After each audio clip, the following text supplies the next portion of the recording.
Hi friends, welcome to Maurya and Shaurya family. ఈరోజు మీకు సింపుల్గా టేస్టీగా టమోటా పల్లీ చట్నీ ఎలా ప్రిపేర్ చేసుకోవాలో చూపించబోతున్నాను. ఇది రైస్లో కానీ పూరీలో కానీ చపాతీ, దోశ, రాగి సంకటి దేనిలోకైనా చాలా బాగుంటుంది. ఒకసారి ట్రై చేసి చూడండి. అందుకోసం ముందుగా స్టవ్ పైన ప్యాన్ పెట్టుకొని పల్లీలను ఈ విధంగా వేయించుకోవాలి. ఈ తర్వాత ఈ పల్లీలన్నింటినీ ఒక ట్రేలోకి ట్రాన్స్ఫర్ చేసుకోవాలి. ఇవి చల్లారిన తర్వాత వీటి పొట్టునంతటిని ఈ విధంగా తీసేసేయాలి. తీసేసిన తర్వాత పొట్టునంతటిని పక్కకి తీసేసి ఇవి పక్కన పెట్టుకోవాలి. తర్వాత స్టవ్ పైన ప్యాన్ పెట్టేసి టమోటాలు, పచ్చిమిర్చి వేసుకోవాలి. ఇవి కొద్దిగా వేగుతున్నప్పుడు ఆయిల్ వేసుకొని ఫ్లేమ్ మీడియంలో పెట్టుకొని ఇక్కడ చూపించిన విధంగా ఫ్రై చేసుకోవాలి. తర్వాత చింతపండును కొద్దిగా వాటర్ వేసుకొని నానబెట్టుకోవాలి.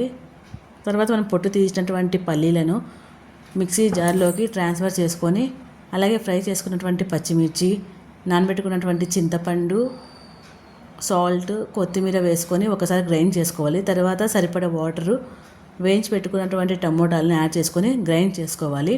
ఈ విధంగా గ్రైండ్ అయిన తర్వాత కట్ చేసి పెట్టుకున్నటువంటి ఆనియన్ వేసుకొని మరి ఒకసారి అలా కచ్చపచ్చగా గ్రైండ్ చేసుకొని ఇలా తీసుకోవాలి. అంతే, రెడీ.